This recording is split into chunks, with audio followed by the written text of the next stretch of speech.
안녕하세요. 사연에 빠지다의 DJ 민영입니다. 오늘은 감동적이면서도 통쾌한 사연을 들고 왔습니다.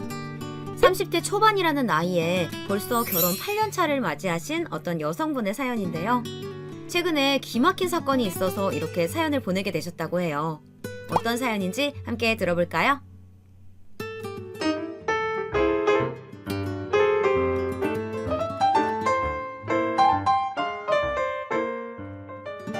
안녕하세요.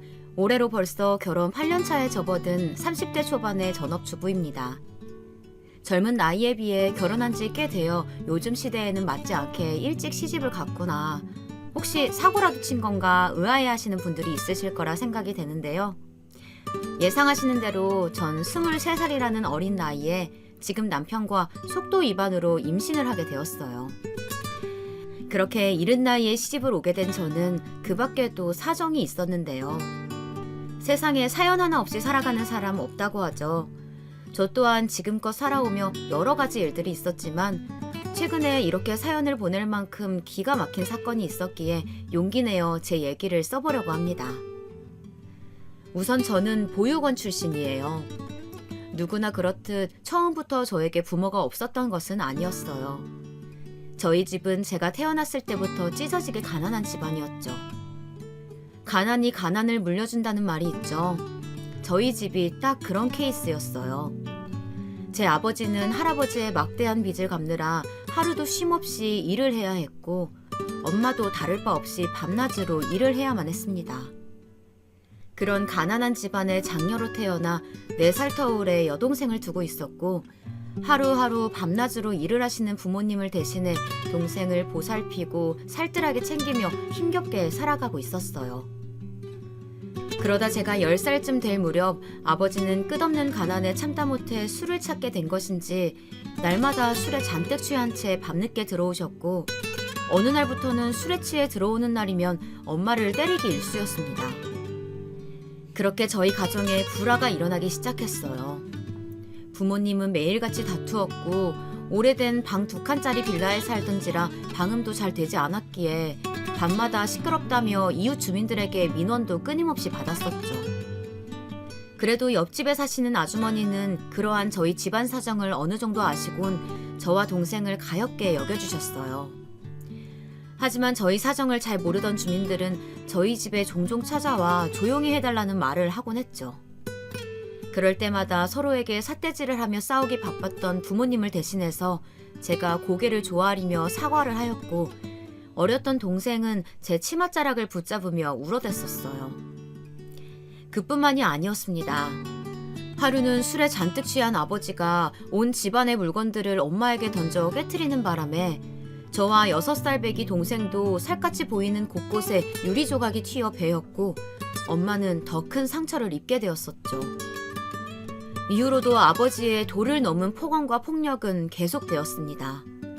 결국 제가 11살이 되던 해에 아버지는 그나마 하던 일까지 관두며 하루 종일 술만 마셔댔고 엄마가 은행인 것 마냥 돈을 내놓으라며 하루 종일 죽어라 뛰어다녀 고생해서 벌어온 엄마의 푼돈을 뺏어가기 일쑤였습니다.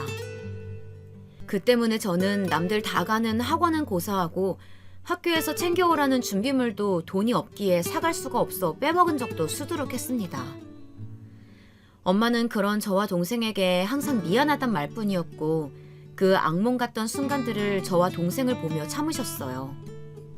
그러던 어느 날 학교를 마치고 집으로 갔는데 아버지는 이미 술에 잔뜩 취해 있었고 평소 저나 동생은 때리지 않던 아버지가 저보다 먼저 집에 귀가한 동생을 술주정 때문인 건지 아니면 동생이 대들기라도 한 건지 무슨 이유에선지 모르겠지만 그 어린 동생을 사정없이 때리고 있었습니다. 그 광경을 보게 된 저는 달려가 아버지를 말렸어요. 아버지, 그만하세요. 그러다 이내 저에게 손찌검을 하시더라고요.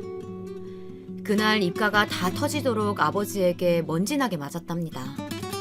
고작 동생을 때리는 아버지를 말렸다는 이유 하나만으로요.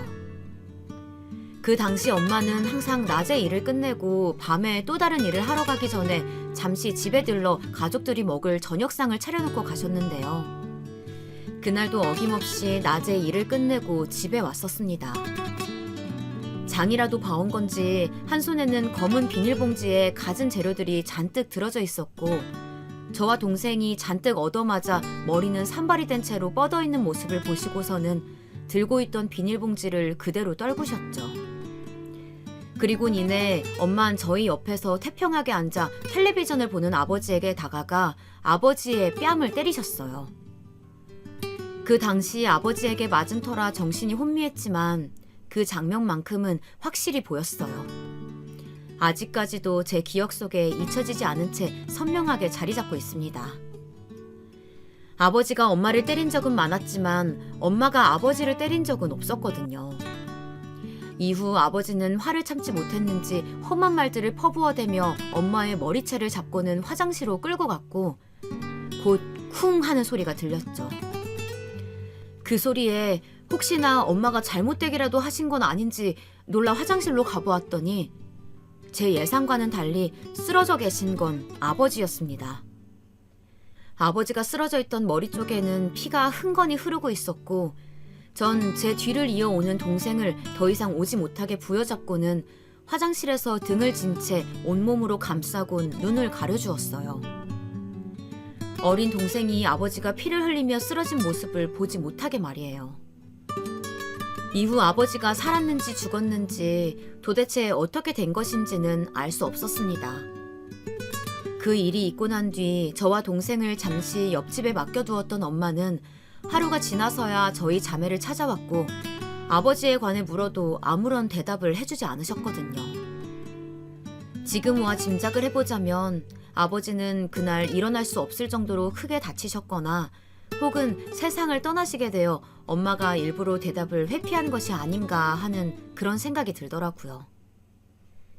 그렇게 그 일이 있고 난 다음 날 엄마는 옆집에 잠시 있던 저와 동생을 찾아 데리고 나와 난생 처음 보는 곳으로 떠났습니다. 어디를 가는 건지 물어도 아무 대답도 하지 않은 채 그저 슬픈 눈을 해보이던 엄마는 한 건물 앞에 저와 동생을 세워두고 이렇게 말씀하셨어요. 민지야, 은지야, 지금부터 엄마가 하는 말 잘 들어. 너희는 여태껏 살아왔던 가난은 모두 잊고 새로 시작하는 거야. 엄마도 아빠도 모두 잊고 이곳에서 새롭게 시작해야 돼. 민지가 언니니까 은지 좀 잘 챙겨주고 앞으로는 민지가 엄마 대신이라는 거 잊지 마. 저는 그 말을 듣는데 비록 11살이라는 어린 나이임에도 알 수 있었어요.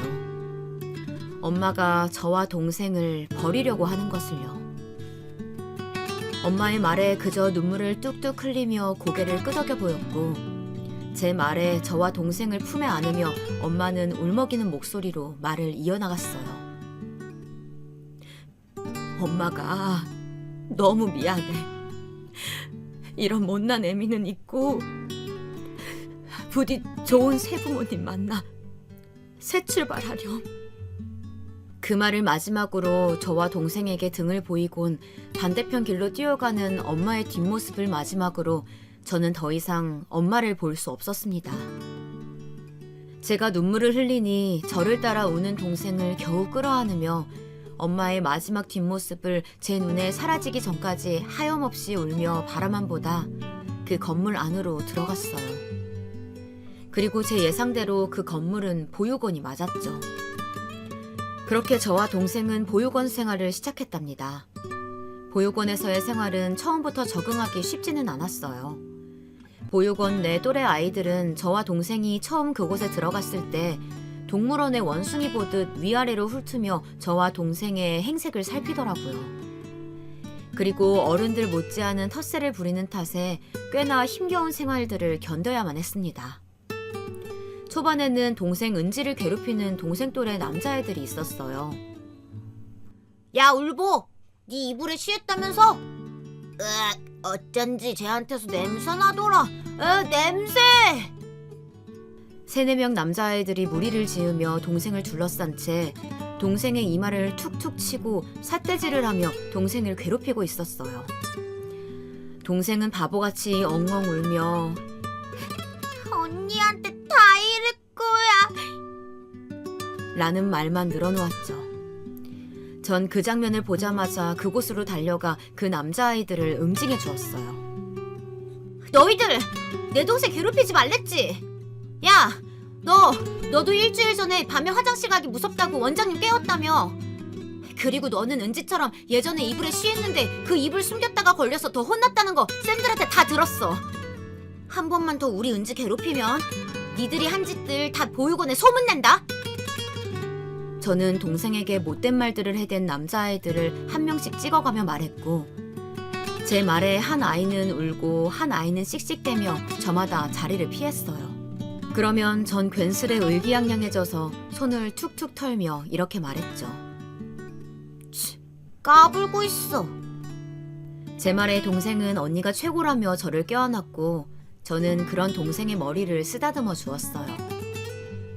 그렇게 처음에 다들 경계를 갖고 대하는 탓에 꽤나 힘들었지만 그것도 시간이 흐르고 적응을 해나가니 해결이 되었답니다. 보육원 생활에 점차 적응을 해나갈 때쯤이었어요.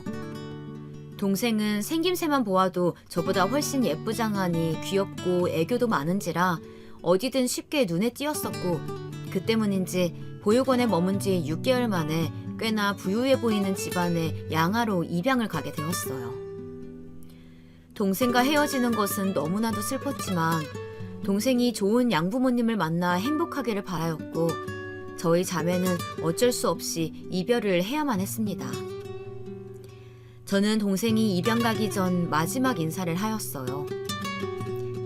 은지야, 거기서는 너무 울지 말고 어른들 말씀 잘 들어야 돼.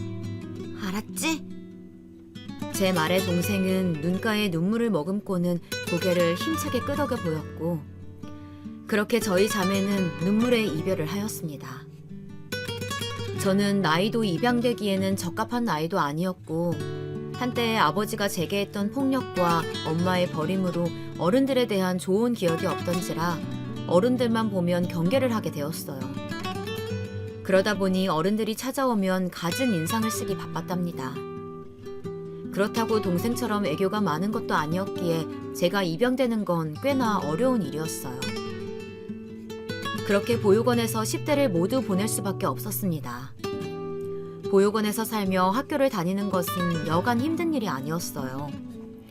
처음엔 친하게 지내자며 스스럼 없이 다가온 친구들도 있었습니다만, 친해졌다 싶어 제가 보육원에 산다는 얘기를 솔직하게 다 털어놓으면 친하다 생각했던 친구들도 하나같이 저를 멀리하더라고요.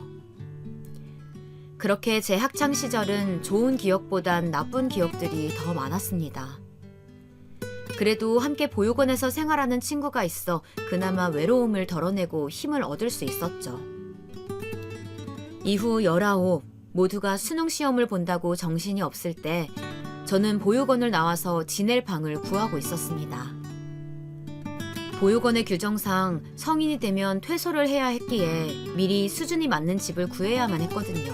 퇴소 후에는 나라에서 소정의 자립 정착금을 주었고, 그 정착금으로는 보증금을 대기가 어려웠기에 같은 보육원 출신인 친구와 함께 살며 정착금을 합쳐 보증금을 보태기로 하였죠. 그리고 쌓아온 계획은 곧 실행에 옮겨졌습니다. 물론 저도 남들처럼 대학교에 가고 남들만큼 공부하여 좋은 회사에 취직도 하고 싶었지만 형편상 공부는 제게 사치였기에 저는 바로 사회에 뛰어들어야만 했어요. 공장에서 포장 아르바이트나 식당에서 설거지 아르바이트 등 굳은 일이라도 돈이 되는 거라면 닥치고 해나갔죠. 밤낮 할 것 없이 하루에 2탕이고 3탕이고 일을 하며 겨우 생계를 유지하였습니다. 그러다 21살 때였어요. 주말 아르바이트로 일하던 카페에서 지금 남편을 만나게 되었습니다. 남편도 제가 먼저 일하던 카페에 저처럼 아르바이트를 하기 위해 왔던 동갑내기 대학생이었어요. 저는 남편에게 처음부터 좋은 감정이 있었던 것은 아니었습니다. 아르바이트는 처음이라며 오자마자 호둥대고 실수만 연발해대는 남편 때문에 동시간대에 함께 일하던 제가 뒤치다꺼리까지 해야만 했거든요. 그런 제 속도 모르고 남편은 제게 먼저 실없이 웃으며 다가왔었죠. 이름이 민지라고 했지? 아까 21살이라고 했던 것 같은데 동갑이니까 말 놓을게. 다짜고짜 말을 놓으며 말하던 남편을 보고 이 사람은 뭐지? 싶었어요. 남편과 저는 남편이 처음 와 인사를 하고 대화를 나누기도 전에 손님들이 몰려온 터라 저희는 인사만 겨우 나눈 채 서로 말을 하지 못했었죠. 그리곤 사람이 좀 빠지고 시간적 여유가 생기니 바로 제게 와서 저렇게 말을 한 거였어요. 사람을 경계하고 소심하며 조용하던 제 성격과는 달리 밝고 활발하며 부침성 좋던 남편은 그렇게 제게 먼저 다가왔고 저와는 너무나도 다른 사람이기에 한편으로는 남편이 신기하기도 했습니다. 그리고 이후 남편은 계속 말을 이어갔어요. 아까는 내가 실수해서 미안. 너 행동도 빠르고 일도 참 잘하더라. 나는 알바가 이번이 처음이라 많이 부족할지 몰라. 그래도 너한테 피해주지 않게 얼른 적응해볼게. 그러니까 앞으로도 잘 부탁해. 남편의 그 말로 이 사람 어쩌면 괜찮은 사람일지도 모른다는 생각이 들더라고요. 그렇게 아직도 제 기억에 뚜렷이 남을 만큼 꽤나 강렬했던 첫인상을 남긴 남편과는 이후로도 주말마다 함께 일하며 점차 사이는 가까워져 갔습니다. 민지야, 오늘 일 끝나고 뭐해? 약속 없으면 술 한잔 할래? 물론 이런 식으로 남편이 먼저 다가오긴 했지만 말이에요. 그렇게 일이 끝나면 몇 번 함께 술도 마시고 얘기도 나누고 나니 점점 제가 갖고 있던 경계는 슬슬 풀렸고 생각보다 더욱 따뜻하던 남편에게 차츰 마음이 가기 시작하더라고요. 그러다 남편이 먼저 제게 고백을 했고 저는 그 고백에 대한 대답을 하는 대신에 제 과거 얘기들을 모두 들려주었어요. 그렇게 제가 보육원 출신이라는 것을 밝혔고 남편의 반응을 살폈습니다. 학창시절 때부터 제가 보육원에 산다고 하면 가까이 지냈던 친구들도 저를 멀리하여 큰 상처를 받았던 기억이 있었기에 그 실체를 알게 된 후의 반응이 두려움으로 남아있었고 그 때문에 학창시절 친구들이 그랬듯 제 얘기를 들려주면 이 아이도 저를 멀리할까 두려웠어요. 그렇기 때문에 더 큰 상처를 받기 전에 먼저 말을 꺼낸 것이었죠. 그런데 남편의 반응은 제 예상 밖이었습니다. 그동안 많이 힘들었겠다. 많이 힘들었을 텐데 못된 맘 먹지 않고 나쁜 길로 새지 않고 지금껏 잘 버텨줘서 고마워. 제 두 손을 잡고 말하던 남편의 눈에는 진심이 담겨 있었어요. 그렇게 뜻하지 않게 위로를 받고 지금껏 저를 대했던 사람들과는 다른 남편에게 작은 감동도 받았었답니다. 그때 전 이 사람이다 하는 확신이 들었고 남편의 고백에 긍정적인 회신으로 답하여 이후 남편과 진지한 교제를 시작하였어요. 그로부터 2년이라는 시간이 흘렀고 남편과의 연애를 계속 이어가던 어느 날 몸이 이상하다 느껴 혹시 몰라 임신 테스트기를 해보았는데 두 줄이 선명하게 그어져 있는 것을 보고 만감이 교차하더라고요. 저는 여전히 아르바이트로 생계를 유지하고 있었고 과연 내가 아이를 잘 키울 수 있을까 하는 의문이 들었습니다. 제 형편도 그렇고 그리 행복한 어린 시절을 지내온 것이 아니었기에 두려움이 앞섰던 것 같아요. 하지만 그런 저와는 달리 남편은 제 임신 소식에 방방 뛰며 기뻐하더라고요. 내가 아빠가 된다니 너무 고마워 민지야. 우리 아이 낳고 행복하게 잘 살아보자. 내가 무슨 일이 있어도 너랑 내 아이는 꼭 지켜줄게. 자신이 꼭 저와 아이를 지켜주겠다며 당찬 포부를 내뱉는데 그리 썩 믿음이 가지는 않았습니다. 남편도 저처럼 고작 23살이었고 군대도 다녀오지 않은 대학생이었기에 걱정이 안 될 수가 없었죠. 이후 병원을 찾아 초음파 검사를 통해 임신 4주차에 접어들었다는 의사의 말과 초음파 사진도 받아볼 수 있었고 함께 병원에 간 남편은 그 사실을 집에 알렸습니다. 소식을 들은 뒤 남편 집에서 저를 한번 보고 싶다고 하였다며 저를 집에 초대해 주어 남편과 교제 당시 처음으로 집에 가보았어요. 남편은 어렸을 적 일찍이 엄마를 여의고 아빠와 하나밖에 없는 형제인 2살 터울의 동생과 함께 살고 있었습니다. 처음 시아버님을 뵙는 자리에 나름 단정하게 옷도 골라 입고 화장도 하며 신경 써서 집으로 찾아갔죠. 떨리는 마음을 안고 집안에 발을 들여놓는데 현관 앞에 시아버님이 마중 나와 저를 환영해 주셨어요. 저도 미리 준비한 선물을 드리며 인사를 드렸죠. 처음 뵙겠습니다. 김민지라고 합니다. 그래요. 반가워요. 나는 재민이 아비랍니다. 안으로 들어와서 편히 앉아요. 어찌 보면 딱딱할 수도 있는 그 인사를 밝게 웃으며 받아주던 예비 시아버지는 반갑다며 악수를 청하였고 곧 저를 거실 안으로 안내해 주었어요. 남편의 집안은 남자 셋이 사는 것으로 보기 어려울 정도로 깨끗하고 넓었어요. 재민이한테 얘기를 들었는지는 모르겠지만 재민이 중학생 때 안 사람을 떠나고 홀로 아들 둘 키우느라 웬만한 식사는 거의 나가서 사 먹거나 배달을 시켜 먹어요. 종종 도우미 아줌마가 와서 집도 치워주고 밥도 차려주곤 하는데 오늘은 아줌마가 오는 날이 아니어서 밥도 없네. 원래는 따뜻한 밥이라도 한 끼 대접해야 하는 건데 미안해서 어쩌나. 저는 괜찮습니다. 너무 신경 쓰지 않으셔도 되세요. 그래도 이건 경우가 아니지. 내가 다음에 나가서 고기라도 사줄 테니까 같이 외식이라도 해요. 네, 감사합니다. 저는 아버님의 말에 미소를 띄우며 감사하다 전했고 아버님도 흡족한 듯 웃어 보이셨어요. 이후 주방에 계시던 도련님이 주스를 건네주며 남편과 닮은 미소로 제게 인사를 건네었고 저는 감사하다며 주스를 건네받아 함께 인사하였죠. 이후 도련님은 오늘 만나서 반가웠다며 다음에 또 보자는 말을 남기곤 약속이 있다며 집을 나갔어요. 제 걱정과는 달리 모두 따뜻하신 분들인 것 같아 조금은 안심이 되었죠. 또 편하게 맞아주어 조금은 긴장을 풀 수 있었답니다. 이후 아버님은 제게 먼저 이것저것 물어오셨어요.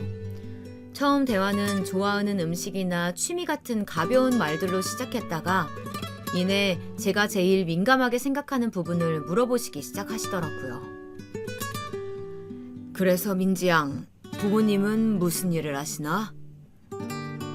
아무래도 남편이 제가 보육원 출신이라는 얘기를 하지 않은 걸로 보였어요.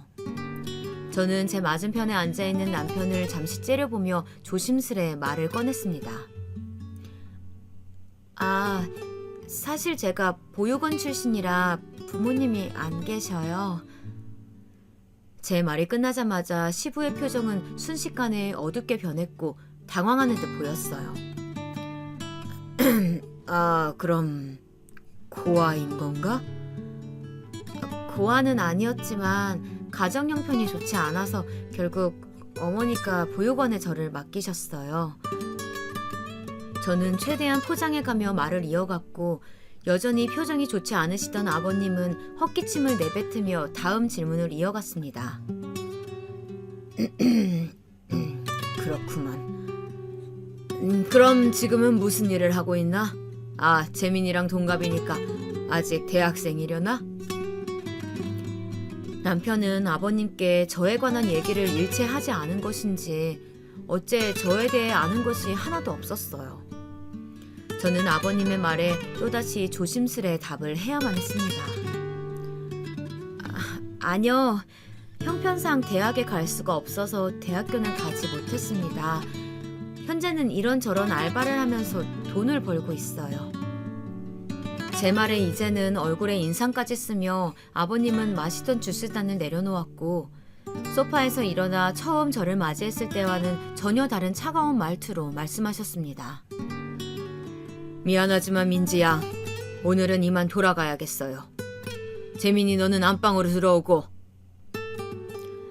이후 아버님은 안방으로 들어가 문을 쾅 닫아보였고 남편은 어쩔 줄 몰라하며 제게 미안하지만 먼저 들어가 보라며 연락하겠단 말을 남기곤 아버님을 따라 안방으로 들어갔어요.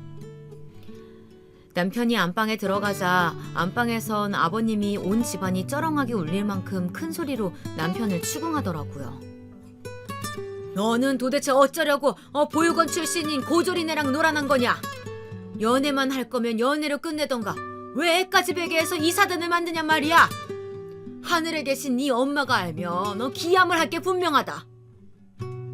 이런 반응을 예상하지 못했던 것은 아니었기에 그리 놀랍지는 않았어요.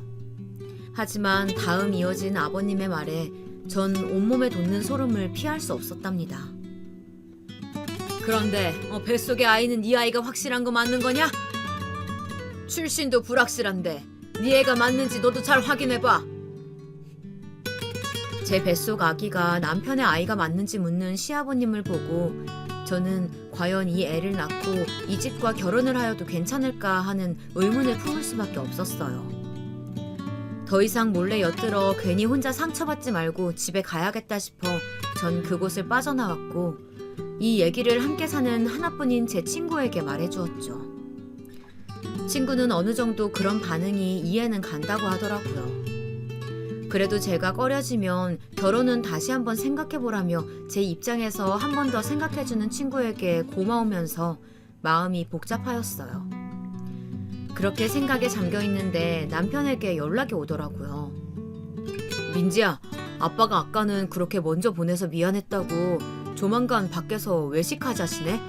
다음 주 주말에 시간 되냐고 물어보시는데 그날 일 끝나고 약속 따로 없지? 응, 약속이 없기는 한데 아버님이 나 마음에 안 들어 하시는 줄 알았는데. 아니야, 첫인상이 단정해 보이고 싹싹해 보인다고 마음에 드신다고 하셨어. 남편이 애써 시부를 포장하여 좋은 말만 하고 있다는 건 알고 있었습니다. 그렇게 주말 저녁으로 약속을 잡았고 시간은 빠르게 흘러 약속한 날이 되었어요. 여느 때처럼 주말에 일을 끝내고 약속한 고깃집으로 갔고 그곳엔 이미 아버님과 도련님이 고기를 굽고 계셨죠. 저는 두 분에게 인사를 드리고 자리에 앉았고 저희가 자리에 앉으니 기다렸다는 듯이 입을 여시는 아버님이었어요. 고기는 일단 내 알아서 시켰는데 괜찮지? 그럼요, 괜찮습니다. 제 말에 제 앞에 있는 앞접시에 다 구워진 고기들을 올려주며 시부는 말을 이어갔어요. 그래, 거의 다 구워졌으니 먹으면서 듣게나. 네, 이런 말 한다고 너무 서운하게 듣지는 말고 민지 양도 자식 낳고 키워보면 이해할 테니까 말이야. 사실 내가 며느리에 대한 환상을 갖고 있었던 건 아니다만 평균은 되기를 바랬었어. 그런데 워낙 기준에 못 미치니 원. 그런데 어쩌겠나. 이미 뱃속에 우리 집안의 핏줄이 자라고 있는 걸. 네, 이해합니다, 아버님. 시아버님은 먹으면서 들으라 하였지만 시부의 허를 찌르는 말들 때문에 편히 먹을 수가 없었어요. 그저 대답하기 바빴죠. 이해한다니 다행이구만. 재민이한테 얘기는 들었는데 지금 보육원에서 같이 지내던 친구와 함께 산다지? 네, 작은 원룸에서 함께 살고 있습니다.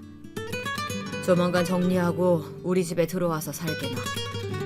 당장은 뭐 재민이나 민지양 둘 다 어리니 우리 집에서 함께 사는 걸로 하고 나중에 재민이가 좋은 곳에 취업해서 자리 잡아가고 애도 크게 되면 분가를 시켜주던가 할 테니까 말이야. 그리고 뱃속 아이한테 무리가 갈 수도 있으니까 아르바이트도 슬슬 정리하고 볼패가 불러올 테니 결혼식은 생략하고 혼인신고만 올리는 걸로 하고 뭐 원한다면 드레스 입고 결혼사진까진 찍게 해주겠네. 시부는 언제 얘기를 다 마친 건지 이미 모든 걸 다 계획하고 있었습니다. 생색이라도 내는 것처럼 결혼식은 어렵지만 드레스를 입고 싶으면 사진은 찍게 해주겠다며 말하는 모습이 말에 가시가 박혀있는 게 전처럼 따뜻한 말투는 아니었어요. 하지만 저 또한 식구도 없었고 아는 지인도 몇 없었기에 결혼식을 생략하는 것에는 동의하는 입장이었기 때문에 시부의 말에 고분고분 알겠다 답하였고 이후 시부의 말대로 읊었던 계획들은 실행에 옮겨져 갔어요. 저는 함께 살았던 친구에게 양해를 구해 낸 만큼의 보증금을 돌려받고 남편의 집으로 거처를 옮겼습니다. 그래도 나름 남편의 방을 리모델링하여 주었더라고요. 나중에 아기가 태어나면 함께 잘 수 있을 정도로 낮고 넓은 저상형 침대와 작은 옷장이 놓여있던 곳엔 북박이장이 길게 놓여있더라고요. 전에 작은 원룸에 친구와 함께 살던 것과 비교하면 호사에 가까울 지경이었죠. 그리고 시아버지 말대로 평일이고 주말이고 할 것 없이 빡빡하게 일해오던 아르바이트를 주말에 남편과 함께 일했던 카페를 제외하고는 정리하였어요. 시부의 배려로 스튜디오를 빌려 웨딩 사진도 찍어볼 수 있었답니다. 그로부터 오래 지나지 않아 저와 남편은 혼인신고까지 마쳤고 그렇게 저희는 어린 나이에 결혼을 하게 되었답니다. 그리고 저의 시부 시집살이도 시작되었고 말이에요. 밥상을 차리는 것쯤은 당연히 제가 해야 한다 생각하고 삼시세끼를 차려 바쳤어요. 초반에는 시부나 도련님, 남편까지 모두 전에 항상 부실하게 먹어오다 제대로 된 밥을 먹게 되어 좋다며 미숙한 제 요리들을 그나마 맛있게 먹어주었어요. 하지만 얼마 안 가 입덧이 시작되었고 간을 제대로 보지를 못해 만든 요리들의 간들은 엉망이었죠. 세아가 오늘은 어쩐지 국이 짜구나. 아무리 요즘 입덧을 한다고 해도 너무 신경을 못 쓰는 것 아니니? 죄송해요, 아버님. 다음부턴 신경 쓸게요. 역시나 바로 시부는 그 부분을 지적하기 시작했어요. 그래도 제가 죄송하다 말하면 본인이 물을 더 부어 먹던가 하였고 다시 만들라 하지는 않을까 우려도 있었지만 괜찮았습니다. 시부는 비록 저를 마음에 들어 하지는 않았지만 뱃속 아이인 손주에게는 진심으로 대해주었어요. 아이가 태어나기 전에 뱃속 아이에게 좋다는 한약을 지어준 적도 있었고 임신 막달쯤엔 집안일도 하지 말라며 도우미 아줌마를 불러주셨어요. 덕분에 편하게 아기가 태어날 날만을 기다릴 수 있었습니다. 그리고 마침내 전 예쁜 딸아이를 보게 되었습니다. 진통도 오래 하지 않았기에 어여쁜 딸이 혹시나 내가 아플까 일찍 나왔구나 생각하며 딸아이의 눈, 코, 입 하나하나를 뜯어보고 있었어요. 어찌나 예쁘던지 말랑말랑한 볼과 제 손가락을 꼭 쥔 앙증맞은 작은 손이 마음 한켠을 뜨겁게 피우는 것 같았죠. 여보, 너무 고생 많았어. 진짜 고마워. 우리 딸 너무 예쁘다. 남편도 그렇게 기쁜지 저를 얼싸 안으며 고맙다 말하였고 딸이 그리도 예쁜지 하루 종일 인큐베이터 안을 들여다보기 바빴어요. 딸바보 아빠가 따로 없었죠. 심지어는 고맙고 수고했다며 병원 간호사분들에게 커피를 돌렸고 의사 선생님에겐 케이크를 사주며 기쁨을 표출해 보이더라고요. 시부와 도련님도 찾아와 수고했다며 제 딸을 한 번씩 들여다보고는 딸아이가 누구를 덜 닮았는지 논쟁을 펼치며 웃음꽃을 피워 보였답니다. 아가 수고했다. 손녀가 참 예쁘더구나. 재민이 애기 때를 많이 닮았어. 에이, 아빠도 참. 조카 따님은 딱 보아도 형수님을 더 닮아서 그 미모가 완성된 거야. 형 닮았으면 분명 얼굴이 더 컸을 거라고. 형수님 닮아서 그나마 작은 얼굴에 그 큰 이목구비를 갖게 된 거지. 형수님 너무 수고 많으셨어요. 조카 따님도 못난 우리 형 안 닮고 형수 닮게 할 수 있게 해줘서 너무 감사드리고요. 도련님의 말에 아버님은 뭐라고 이것이? 하며 웃어 보였고 저 또한 환하게 웃으며 답했죠. 고마워요, 아버님, 도련님. 그렇게 제 앞은 그때처럼 웃음만이 가득할 줄 알았습니다. 산후조리를 짧게 마친 전 집으로 퇴소하였고 기독교 신자였던 시부는 제 딸에게 하나님의 은혜라는 뜻의 하은이라는 이름을 지어주었어요. 이후 제 예쁜 딸 하은이는 비록 밤마다 저를 잠 못 이루게 하였지만 날이 다르게 커가며 제 기쁨이 되어갔어요. 그리고 남편은 딸이 태어나기 전 미루었던 군대를 입대하였고 자식을 인정받아 상근으로 출퇴근하며 지냈습니다. 퇴근하고 집에 들어오면 하은이가 너무 보고 싶다며 제일 먼저 딸아이를 찾았고 가끔은 저를 대신하여 육아에도 신경을 써준 덕분에 큰 어려움 없이 딸아이를 볼 수 있었습니다. 그렇게 앞으로도 딸아이가 커가는 모습을 보며 행복한 날들만 있을 줄 알았어요. 그런데 딸아이가 3살이 되었을 때였어요. 그 사이 남편은 군복무를 마치고 대학교 생활 중 마지막 학기만을 남겨놓고 졸업 후 취업을 위해 매일같이 열심히 공부를 하였었죠. 그래도 전보다는 시간적 여유가 생긴 남편은 매일같이 딸을 재우기 전 목욕을 시켰답니다. 그날은 남편이 약속이 있다 하여 남편을 대신해 제가 목욕을 시켰어요. 그런데 딸아이의 배를 쓸어내릴 때마다 무언가 묘하게 딱딱한 것이 만져지더라고요. 그날 밤 뒤늦게 돌아온 남편에게 혹시 딸아이 뱃속에 무언가 만져지는데 알고 있었냐며 물었고 남편도 모르는 눈치였어요.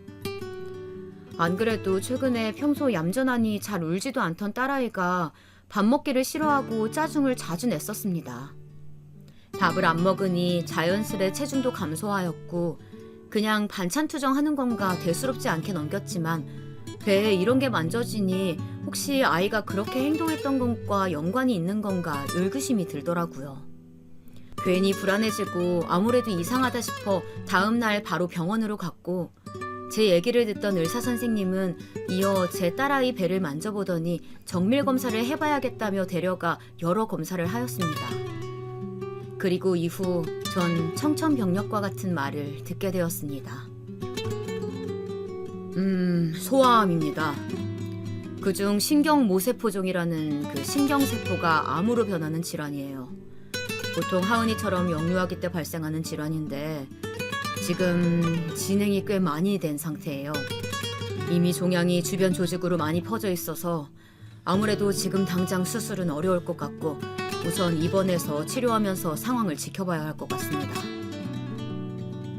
그 밖에도 의사는 무어라 더 설명을 덧붙여 해주었지만 더 이상 제 귀에 들어오지 않았어요. 그저 하늘이 무너져 내리는 것만 같았습니다. 그날 제 딸이 그런 병에 걸렸다는 사실을 알게 되었을 때의 기분은 차마 글로 담을 수가 없는데요. 불우하다 할 수 있는 가정환경 속에서 지금껏 자라오면서 큰 행복이란 걸 누린 적이 없이 지내오다 이제 겨우 제 딸을 만나 행복이란 걸 알게 되었고 기쁨을 찾게 되었는데 그런 하나뿐인 제 딸이 신경모세포종이라는 이름도 어려운 병에 걸렸다는 사실이 너무나도 힘들더라고요. 전 울음을 참을 새도 없이 그 자리에 주저앉아 펑펑 울었고 이 사실을 알리고자 남편에게 전화하여 말했어요. 여보, 어떡해? 우리 하은이 소아암이래. 당장 입원해야 한대. 우리 하은이 어떡해? 제 우는 소리에 남편은 어느 병원이냐며 소리쳐 물었고 병원 이름을 말해주니 곧 가겠다는 말을 남기고 전화를 뚝 끊었어요. 그리고 시간이 몇 분 채 지나지 않아 남편이 달려왔고 입원 수속을 밟고 있는 제게 병원이 떠나가라 큰 소리로 물었습니다. 하은이가 소아암이라니? 그게 무슨 소리야? 어제 내가 복부에 뭔가 만져진다고 했잖아. 이상해서 바로 병원에 왔는데 정밀 검사 해보더니 소아암 사기래. 신경모세포종이라고 당장 입원해야 한다고 해서 지금 입원 수속 밟고 있는 거야. 우리 하은이 어떡해? 다 내가 못나서 하은이한테 이런 일이 생기나 봐. 저는 아까보다는 진정됐지만 울음 섞인 목소리로 설명했고 제 말에 남편도 그 자리에 주저앉아 좌절해 보이더라고요. 그렇게 제 딸은 병원에 입원을 하였고 후에 내용을 전달받은 시부와 도련님도 딸 하은이가 있는 병실로 왔어요. 도대체 어떻게 된 일이야? 하은이가 소아암이라니. 제일 먼저 시부가 다가와 행여나 자고 있는 하은이가 깰까 조심스레 물었고 자초지종을 설명해 주었더니 얘기를 들은 시부와 도련님 모두 절망하는 표정으로 딸을 쳐다보았습니다. 와중에도 새근새근 자고 있는 딸이 너무 사랑스러우면서도 자각하게 되는 현실에 눈물만 흐르더라고요. 이후 딸 하은이는 항암 치료를 위해 이제 막 자라나기 시작한 머리를 전부 밀었습니다. 싫어, 머리 자르기 싫단 말이야. 딸아이는 머리가 잘려나갈 때마다 머리 자르기 싫다며 징징대었고 그런 모습을 보는데 가슴이 미어져 오더라고요. 엄마도 하은이랑 똑같은 머리네. 이제 우리 하은이도 그만 울고 더 이상 아프지 않게 치료받자. 그날 전 딸아이와 함께 머리를 밀었습니다. 저도 똑같이 머리를 다 밀고 민머리인 모습을 보이자 딸이 좋다며 까리를 웃어 보였고 딸아이가 웃을 수만 있다면 제 머리카락 따윈 다 밀어도 상관없었기에 미용실 바닥에 떨어진 제 긴 머리카락들이 전혀 아깝지 않았어요. 그렇게 다 큰 어른들도 견디기 힘들다는 항암 치료를 시작하였습니다. 치료 내내 아프다고 울부짖었고 그럴 때마다 제 가슴은 찢겨져 나가는 것 같았습니다. 차라리 제가 대신 아팠으면 좋겠다며 몇 날을 울었는지 몰라요. 그런데 하루는 딸 하은이가 치료를 끝내고 와 겨우 잠든 모습을 보면서 옆에 딱 달라붙어 있다가 딸아이 병실 침대에 엎드린 채 저마저 잠이 들었어요. 그러다 딸 하은이의 작고 보드라운 손결이 제 눈가를 스치는 게 느껴져 잠에서 깼습니다. 엄마, 웃지 마세요. 이제 막 입을 때 짧은 문장으로 말을 할 수 있었던 하은이는 제가 자면서 눈물을 흘렸는지 혀 짧은 소리로 말하며 제 눈물을 닦아주고 있었어요. 그 광경을 보는데 제가 어찌 울 수가 있겠습니까? 알겠어. 우리 하은이. 엄마 이제 안 울게. 우리 하은이 너무 예쁘다. 이렇게 엄마 눈물도 닦아주고 고마워요. 하은 공주님. 겨우 눈물을 참으며 딸의 볼에 뽀뽀를 했고 딸은 간지럽다며 까르르 웃는데 천사가 따로 없었어요. 그 후로도 어린 딸은 병과 싸우기 위해 오랜 병원 생활을 하며 치료를 받았습니다. 안 해본 치료가 없을 정도로 하라는 치료는 모두 해보았지만 도통 나아질 기미가 보이질 않았어요. 그로부터 얼마 지나지 않아 제 딸아이는 병실에서 4살 생일을 맞이했습니다. 다른 집 아이들처럼 가정집이나 유치원에서 또래 아이들을 불러 성대한 생일 파티를 열어주고 싶었지만 현실은 작은 병실에 축하해주는 사람이라곤 시댁 식구들과 남편 그리고 제가 다였죠. 선물이라곤 남편이 사온 뽀로로 케이크와 하은이가 전부터 좋아하던 캐릭터 인형이 전부였어요. 앙증맞은 축하 왕관을 머리 위에 올려쓰곤 생일 축하 노래에 맞춰 모두를 따라 작은 손을 부딪히며 흥겹게 박수를 쳐 보이던 하은이는 4개의 촛불도 한 번에 불 힘이 안 나는지 3번에 걸쳐서 불어 겨우 껐고 이내 혀 짧은 소리로 저희를 보며 말했어요. 엄마, 아빠, 아버지, 삼촌, 고맙습니다. 식구들 한 사람 한 사람 눈을 마주치며 말하는데 그 모습이 어찌나 예쁘던지 절로 미소가 지어졌어요. 그날만큼은 오랜만에 딸아이 덕분에 식구들 모두 웃음꽃을 피워 보였답니다. 그리고 딸의 생일이 얼마 지나지 않아 하은이는 제 핸드폰으로 어린이 영상을 시청하더니 딸을 지켜보고 있던 저와 남편에게 말하더라고요.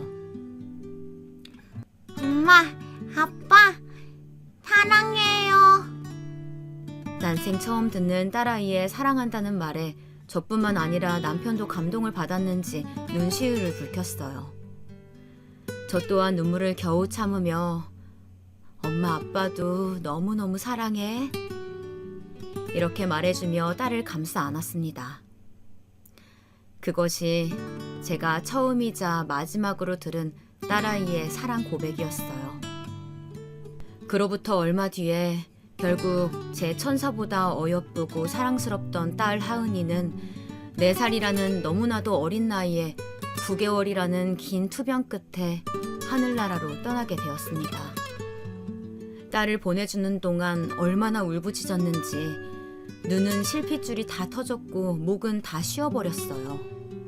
남편은 물론이고 절대 울지 않을 것 같던 시부도 눈물을 보이더라고요.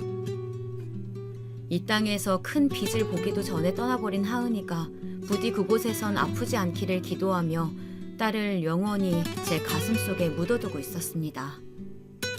언젠간 다시 만나리라 굳게 믿고선 말이에요. 이후 저희 식구들은 떨어지지 않는 발걸음을 겨우 떼어내며 집으로 향했습니다. 딸아이가 병원에 있는 동안 저도 계속 병원에 있었기에 오랜만에 돌아간 집은 왠지 낯설게 느껴지더라고요. 남편이나 시댁 식구들도 아팠던 딸아이를 신경 쓰느라 그랬던지 집안은 전처럼 깨끗한 모습은 온데간데 없고 난장판이 되어 있었어요. 식구는 늘어나고 벌어오는 수입은 시아버님이 전부였던 탓에 전에 종종 불렀던 도우미 아줌마는 하은이가 태어난 부로 부르지 못했습니다. 남편도 학교를 잠시 휴학한 채 하은이의 간병을 도왔고 도련님 또한 대학생이었기에 일할 사람이 없었죠. 평소 같았으면 집안이 난장판인 모습을 그냥 지나치지 못하고 어질러진 집안을 쓸고 닦고 쌓인 설거지들을 모두 해치웠을 텐데 딸 하은이를 하늘로 보낸 슬픔에 아무것도 하고 싶지가 않았어요. 그냥 무기력하게 침대에만 누워 있었답니다. 그날 하루 정도는 제게 아무도 그렇게 축 늘어져 있는 모습을 뭐라 하지 않았어요. 그런데 그런 날이 이틀이 지나고 3일째가 되어가니 출근하던 시아버님이 저희 방문을 쾅 열며 제게 소리치더라고요. 너 언제까지 이러고만 있을 거냐? 자식 간수도 제대로 못해서 그 어린아이 그렇게 죽게 했으면 됐지. 뭘 했다고 방구석에서 나오지도 않고 누워만 있어? 그나마 네가 이 집안에 발을 붙이게 된 건 다 하은이뿐이었어. 알아?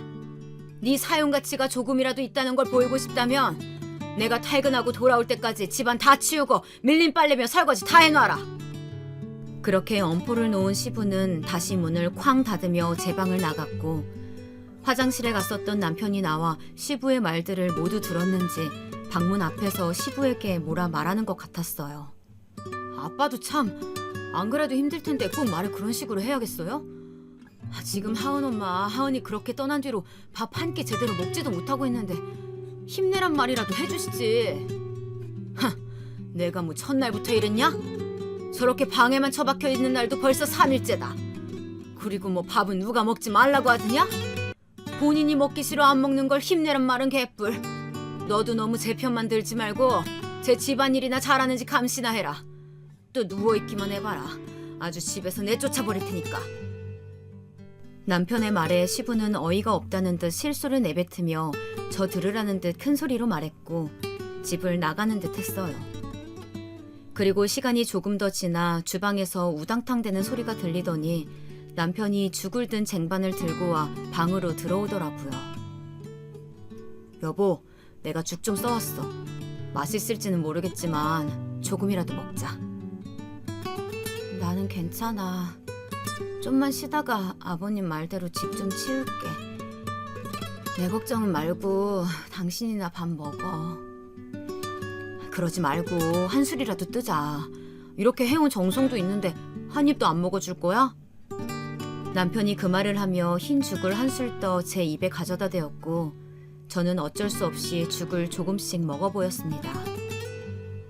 어이구 잘 먹는다. 남편은 아이 달래듯 한 입씩 죽을 먹는 저를 보며 말했고 뒤이어 그나마 지금까지 제게 힘을 줄 수 있을 만한 위로의 말들을 하였어요. 여보, 그동안 당신이 하은이 간호에 얼마나 힘썼는지 잘 알아. 얼마나 힘든지도 알고. 나도 하은이 아빠잖아. 나도 하은이 그렇게 보내고 마음이 너무 안 좋아. 하지만 우리가 이렇게 계속 슬퍼하고 늘어져 있는 모습만 보이면 하늘에서 하은이가 얼마나 한심하게 보겠어. 그러니까 지금부터라도 씩씩한 모습 보여주자. 알겠어. 고마워.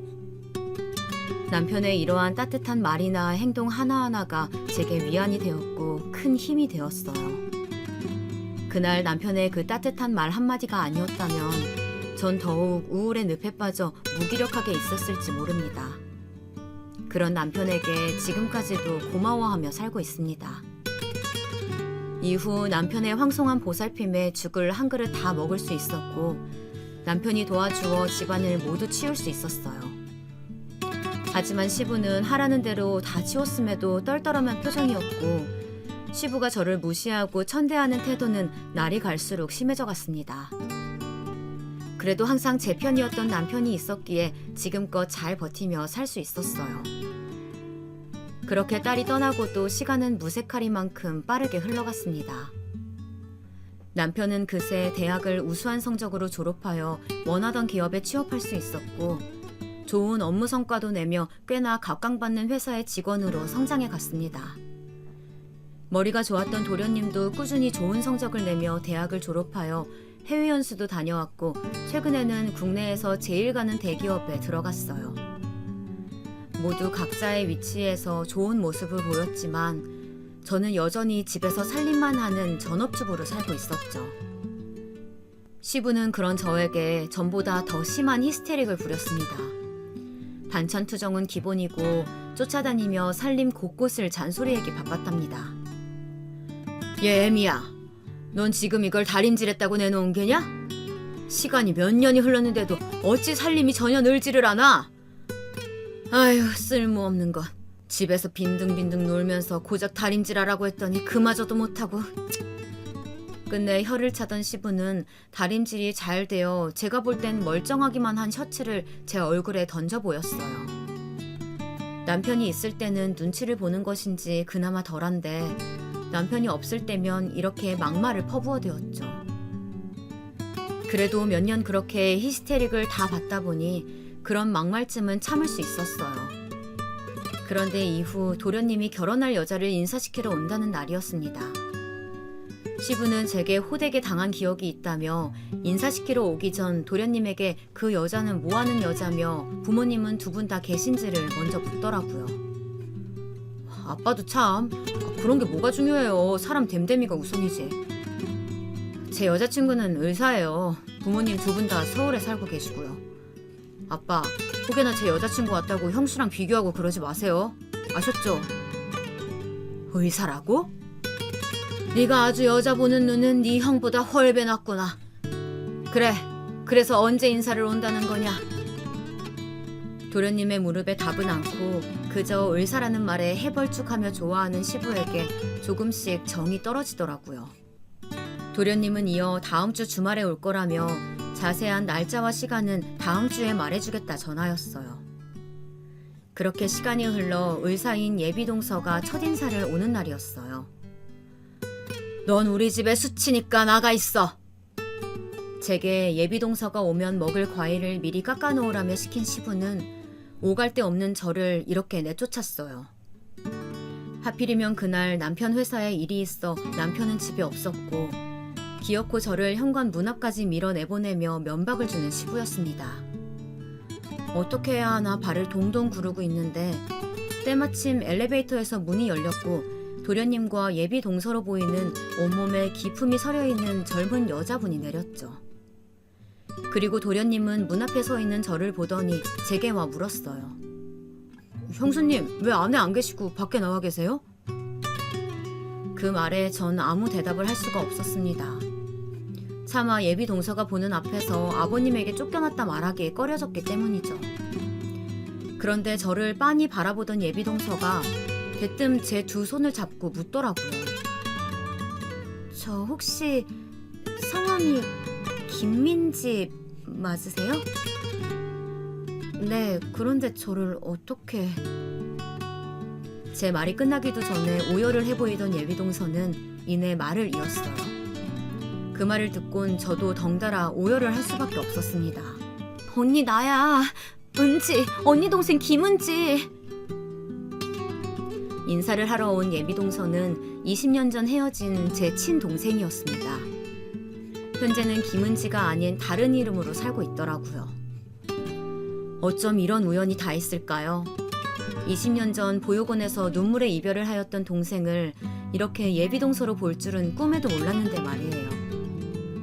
저는 20년 만에 만난 제 친동생을 얼싸 끌어안으며 지금껏 어떻게 지내왔는지 물었어요. 동생은 꽤나 부유한 집안의 양딸로 입양되어 지금껏 못 받았던 사랑을 듬뿍 받으며 자라왔었다고 합니다. 양부모님 두 분 모두 의사인지라 동생도 그 길을 따라 의사의 꿈을 꾸었고 유학도 다녀와서 남부럽지 않게 지냈었다고 해요. 그러다 의대에도 합격해 보이고 양부모님을 따라 의사의 길을 걷던 중 친구의 소개로 저희 도련님을 만나 연애를 하였다고 합니다. 그렇게 연애 3년 만에 결혼까지 결심하여 지금 저와 이렇게 마주칠 수 있게 되었다며 이러한 우연이 있다니 너무 기쁘다고 제 두 손을 잡고 방방 뛰어 보였어요. 그제야 하나하나 뜯어보니 눈, 코, 입 모두 20년 전 제가 알던 동생의 얼굴 그대로 있더라고요. 두 분 반갑게 인사하는데 미안하지만 이게 무슨 상황이에요? 옆에서 벙진째 저희 두 자매를 보던 도련님이 저희에게 물었고 저희 두 자매의 자세한 사정을 대략 말해준 뒤 집 안으로 함께 들어갔어요. 그리고 거실 안에 제가 깎아놓은 과일을 테이블에 올려놓는 시부가 처음엔 먼저 들어온 제 동생과 도련님을 보며 인사하다가 그 옆에 있던 저를 보며 묻더라고요. 어서 오세요. 제가 재준이 애비 되는 사람입니다. 뭐야? 애미, 넌 왜 들어온 게냐? 내가 나가 있으라고 하지 않았어? 지금 내 말 무시하는 거야? 그 말을 옆에서 듣던 제 동생이 제 앞으로 나와 시부 앞에 서 보이더니 당당하게 말했어요. 안녕하세요, 아버님. 뵙자마자 이런 말씀 드리게 되어서 죄송하지만 지금 며느님을 왜 밖으로 내쫓으려고 하시는 거죠? 엄연히 제 형님이 되실 분인데 제가 인사를 드리려면 함께 드리는 게 맞다고 보는데요. 그리고 심지어 손 아랫사람이 보는 앞에서 그런 식으로 면박을 주는 건 상식 밖의 행동이지 않나요? 제 예비 아버님께서 꽤나 잘나가는 중견기업에 임원까지 올라가셨다길래 굉장히 품격 있고 좋으신 분일 거라고 생각했는데 역시 사람은 배경이나 집안만 보고 알 수 없나 보네요. 초면에 실례였다면 다시 한번 사과드립니다만 오늘은 이만 돌아가보고 다음에 다시 약속하고 찾아뵙겠습니다. 그리고 미리 말씀드리자면 제 형님 되실 분 제 친언니입니다. 자세한 얘기는 재준씨 통해서 들으시면 되겠네요. 잠시 전 제 친언니와 얘기 좀 나누고 오겠습니다. 그럼 다음에 뵐게요. 동생은 그 말을 마치고 시부를 향해 고개를 숙여 인사를 하더니 저를 데리고 그 집을 나왔어요. 동생의 똑부러지고 통쾌한 그 말에 시부는 아무 말도 하지 못하곤 가만히 집을 떠나는 저와 동생을 바라보기만 하더라고요. 그렇게 동생 손에 이끌려 전 집 앞에 있는 카페로 갔고 동생이 지금껏 제가 어떻게 지냈길래 저런 수모를 겪고 있는지 물어 지금껏 있었던 일들을 모두 말해주었습니다. 10분을 넘게 말했던 것 같아요. 제 얘기가 끝나갈 때쯤 동생을 보니 동생의 눈은 어느덧 붉게 눈물이 차올라 있더라고요. 지금껏 너무 고생 많았어. 언니 많이 힘들었겠다. 조카인 하은이도 내가 조금만 더 일찍 왔더라면 볼 수 있었을 텐데 너무 가슴이 아프네. 동생은 저를 껴안고 등을 토닥여주며 말했어요. 동생의 위로 섞인 따뜻한 그 말에 전 다시 눈물을 흘렸습니다. 그런데 문득 저를 어떻게 바로 알아봤는지 궁금하더라고요. 그래서 눈물을 닦고 그 부분에 대해서 물었죠. 언니를 어떻게 못 알아보겠어. 아무리 많은 시간이 흘렀다고 해도 언니 그 오른 손등의 큰 점은 그대로잖아. 그 오른손으로 나 많이 쓰다듬어 줬었는데 그 오른손 보자마자 알았지 언니라는 걸. 그제야 제 오른손이 보이더라고요. 어렸을 적 아버지에게 맞던 동생을 막아주던 제 오른손에 위치한 점이 지금도 그때처럼 그대로 크게 자리 잡혀 있다는 걸요. 그렇게 오랜만에 만난 동생과 짧은 재회를 마치고선 아버님의 부름으로 집으로 다시 갔어요. 도련님에게 자세한 얘기를 들은 것인지 갑자기 돌변한 태도로 제게 묻더라고요. 얘 애미야, 진짜 그 의사 며느라기가 네 친동생이 맞는 게야? 지금껏 저에게 말하던 태도와는 다른 사근사근하고 부드러운 말투와 목소리였어요. 전 맞다고 답하였고 제 대답에 지금껏 본인이 제게 막말하고 못되게 굴어 미안하다며 태세 전환을 해보이더니 동생에겐 이 집안에 대해 잘 좀 말해달라며 부탁하더라고요. 아무래도 의사 집안인 동생의 집안과 꼭 연을 맺고 싶어 하는 것 같았어요. 저는 시부가 비록 못 믿어왔지만 알겠다고 했죠. 그렇게 기막힌 인연으로 전 제 친동생과 형님과 동서로 또다시 가족이 되었습니다. 지금은 제 남편에 이어 동생까지 두 눈 부릅뜨고 지켜보고 있기에 시부는 전처럼 저를 함부로 대하지 못하고 있어 비교적 전에 비해 편한 생활을 하고 있습니다. 제 동생을 만나게 한 건 혹시 하늘에 있는 제 딸이 제게 준 선물이 아니었나 싶어요. 현재 전 동생과 사이 좋은 동서지간으로 종종 서방님네와 함께 여행도 다니고 쇼핑도 하며 못 이뤘던 자매 생활을 이제야 이어가고 있어요. 그리고 무엇보다 최근에 제일 큰 소식은 제가 둘째를 임신했다는 소식입니다. 지금껏 무수한 일들이 있었고 비록 웃을 일보단 울었던 일들이 더 많았지만 현재 제 아픈 과거를 모두 씻듯 행복한 하루하루를 보내고 있어요. 제 사연을 듣고 많은 분들에게 위로와 감동이 되었으면 좋겠네요. 그럼 지금까지 제 긴 사연을 들어주셔서 감사합니다.